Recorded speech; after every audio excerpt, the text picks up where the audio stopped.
Hey, hello, welcome back. I am Debbie Peterson of Getting to Clarity, and this is another episode of the Getting to Clarity show.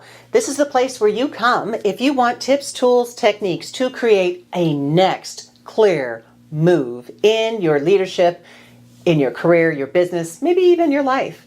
And today we are talking about busyness versus productivity, and why the difference matters, that you know this in your leadership. So, have you ever heard of toxic productivity?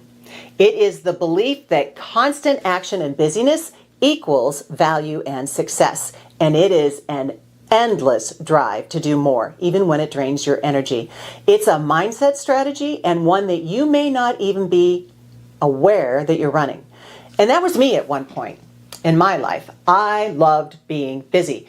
As a matter of fact, I wore it like a badge of honor. And it's a hard habit to break. You know, you say, hello, how are you? Oh, I'm busy. Right? How often do you do that? I would even write things down that I'd already done just so I could feel the satisfaction of crossing it off. And I still do that from time to time. But it was almost like running an internal marathon where the finish line was bragging rights about how much I had accomplished. On the outside, it looked impressive. On the inside, it was exhausting. And I remember listening to a podcast one day where they shared a definition that just stopped me in my tracks. Productivity, they said, is knowing what actually needs to be done and getting it done. Not everything, just the things that truly matter. And that definition changed how I thought about work. Because if I was honest, a lot of my business wasn't about impact. Sometimes it was about avoiding the work I didn't want to do, right? But I needed to do.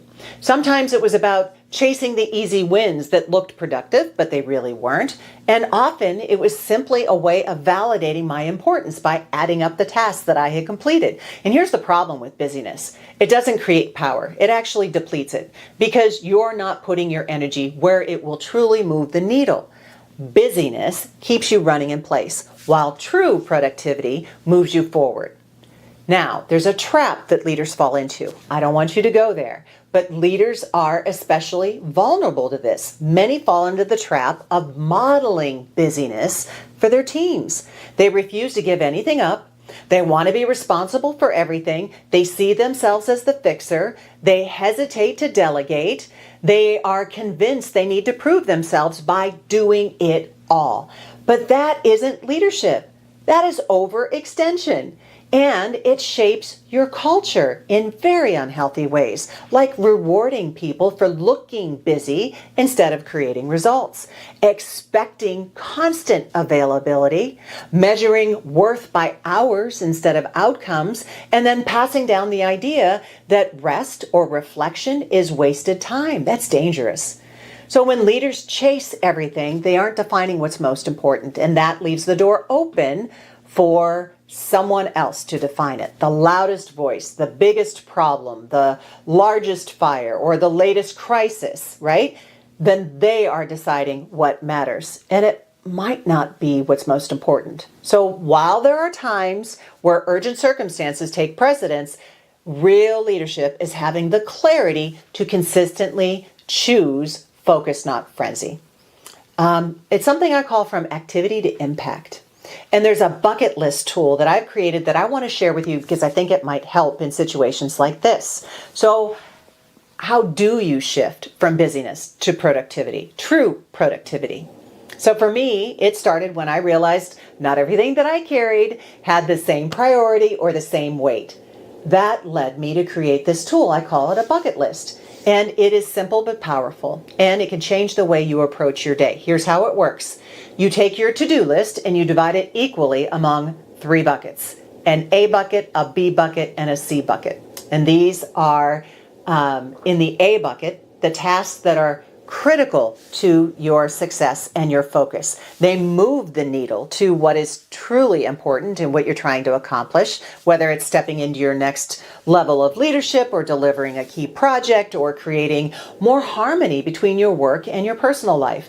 These are the must-dos that carry the greatest impact. Then there's the B bucket. These are the items that are important. but they don't carry the same urgency or weight as the items that are in the A bucket. They support your goals, but they aren't the drivers. So if you get to them, great, but they aren't the deal breakers. And then we have the C bucket. This is everything else. These are the tasks that might make you feel good to check them off, but they don't actually move you closer to what matters most. So here's the rule though. You have to divide your list equally among all three buckets. And that rule alone forces you to prioritize differently. It makes you stop and ask, does this really belong in the A bucket, or is it just easier to check off? Once you've filled the buckets and you put them in priority order, that simple system gives you clarity on what deserves your focus right now. So here's the deal. The A bucket might hold things that you've been avoiding because they feel heavy, big, or difficult, and that's normal. It's also why this exercise is powerful. It pulls your attention back to where it truly belongs.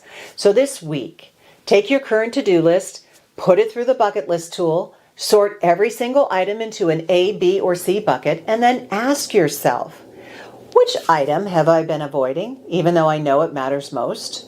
What busy work is sitting in my C bucket that I'm giving too much time or energy to? It's illuminating. The last question, how can I focus on my A bucket first, even if it's uncomfortable?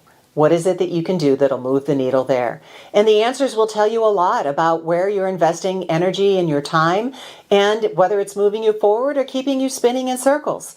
And let's give you a team perspective on this. This isn't just a personal practice. Leaders can bring it to their teams as well. Ask your team members to bucket list their own tasks and share what's in their A bucket. You'll quickly see where their focus is and if it lines up with the team's priorities, or maybe if they're going in a little bit of a different direction. So I hope that these will help you this week to bring things into focus. And if you would like more tips, tools, and techniques, then head on over to my website at www.debbiepetersonspeaks.com, and you'll see resources there, my keynote programs, my leadership readiness labs, and if I can be of good service to you, I would be delightful. So for you, the next time, here is wishing you all the clarity that you deserve and a next clear move in your leadership that's powerful. Be good to yourself, and bye-bye for now.